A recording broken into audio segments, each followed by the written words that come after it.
Hey everyone, and welcome. If you and your partner are trying to navigate the U.S. immigration system, you've probably figured out it's about so much more than just love. It's about proving that love. So today, we're going to break down exactly what you need to do to get that U.S. spouse visa. All right, let's get right into it. Okay, so you found your person. It's real. You're committed. Everything's amazing. But now comes the tricky part. You have to convince a U.S. immigration officer that what you have is the real deal. And that's exactly what this explainer is all about, how to do just that.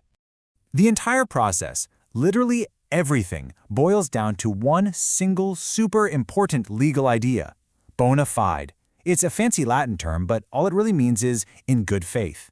This is the golden rule, the standard that every single piece of your application is going to be measured against. So you might be wondering, why is this so intense? Well, it's because marriage has for a long time been a loophole people try to use to get around immigration laws. Because of that, USCIS officers are actually trained to be skeptical. Their job is to poke holes and find anything that doesn't add up. And that means even totally genuine couples can get into trouble if their case doesn't look strong enough on paper. So what does it mean? A bona fide marriage is one where you and your partner truly, genuinely intend to build a life together. The main goal isn't the green card, right? The main goal is the partnership itself. The green card is just something that comes along with that commitment. Let's really break down the difference here. On one side, you have that bona fide marriage. It's built on a shared life, real emotional connection, and a future together. But on the other side, you have a sham marriage, which is basically just a business deal to get papers. USCIS is laser-focused on figuring out which side of that line your relationship is on. So, how in the world do you prove it? Well, you build what I like to call an evidence castle. Think of it like a fortress of documents that is so strong, so solid, that it leaves absolutely no doubt that your relationship is legit. Let's talk about how you build this thing, brick by brick. I want you to stop thinking about your application as just a stack of boring papers. Instead, think of it as the story of your relationship. Every document you submit is like a new chapter. You're showing the officer step by step how you met, how your lives have intertwined, and what your dreams for the future are. So your evidence castle is built from four main types of materials. We're talking shared money, proof that you live together, the actual evidence of your relationship unfolding, and statements from other people who know you. A really strong case is going to have plenty of proof from all four of these categories. First up, and this is a big one, financial commingling. Honestly, this is one of the most powerful ways to prove your marriage is real. Why? Because sharing money is a huge step in building a combined life. We're talking about things like joint bank accounts, filing your taxes as a married couple, or putting each other on your health insurance. Pro tip, a joint account you opened 2 years ago with lots of activity is way more convincing than one you opened last week. Consistency is everything here. Okay, next, you gotta prove you live together. It sounds obvious, but it's a huge expectation for a married couple. You can prove this with a lease or a mortgage that has both of your names on it.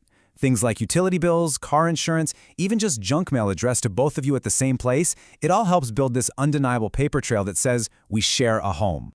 Now let's get to the fun part, the personal story. This is where you really get to show your relationship in action. Photos are amazing for this, and I don't just mean a bunch of selfies. I mean pictures of you with each other's families, at holidays, on vacations. And here's a great tip. On the back of each photo, just write down the date, where it was, and who's in the picture. You should also include things like flight tickets from trips you took together, and even screenshots of your text or call logs. And finally, it's time to bring in your friends and family. Affidavits are basically sworn letters from people who know you as a couple. And the best ones aren't the ones that just say, oh, they're so in love. No, the best ones tell a specific story. Like a friend could write about that time they saw you support each other through a family emergency. Those little details from other people, they add a massive layer of credibility. All right, so you've built your amazing evidence castle. Now it's time to face the final challenge, the marriage interview. This is where you actually sit down with an officer who goes through everything you've submitted. And for a lot of people, this is, without a doubt, the most stressful part of the entire process. So what really goes on in there? The fear of the unknown is usually the worst part, so let's just pull back the curtain and demystify what actually happens on the day of the interview. A normal interview is actually pretty simple. You'll show up, check in, you'll both swear an oath to tell the truth, and then the officer will start asking questions. They'll ask about how you met, details about your wedding, your daily routines, basically all the stuff you would naturally know if you're a real couple. But if the officer gets a weird vibe or thinks something is off, things can get a lot more serious. They can decide to do what's called a Stokes interview. This is where they take you and your spouse into separate rooms.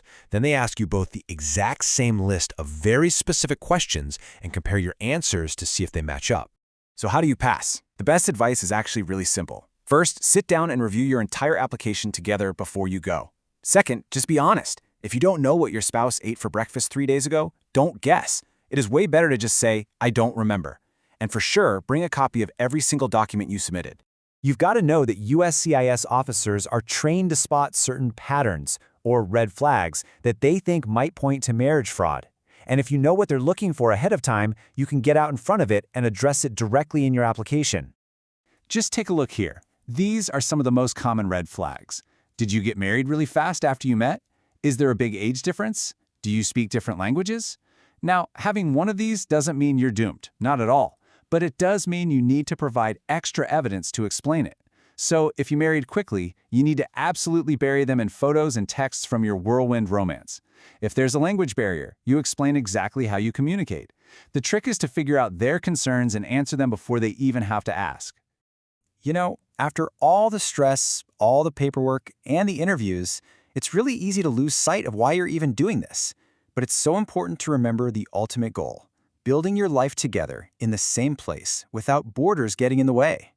So if you take one thing away from all this, let it be this. The entire spouse visa process is a test. It's testing your authenticity for sure, but it's also testing how well you can prove it on paper. Success really comes down to having a genuine relationship and being incredibly organized in how you tell its story. And that really brings us to this idea. A genuine relationship really is a story. And all that evidence you're collecting, that's just how you tell that story. Your job is to become the best storyteller possible, using your documents and photos as your words. And that leaves us with one final question for you to think about. Your love story is totally unique. It's real. The only challenge now is making sure your evidence is strong enough to do that story justice. Thanks so much for tuning in.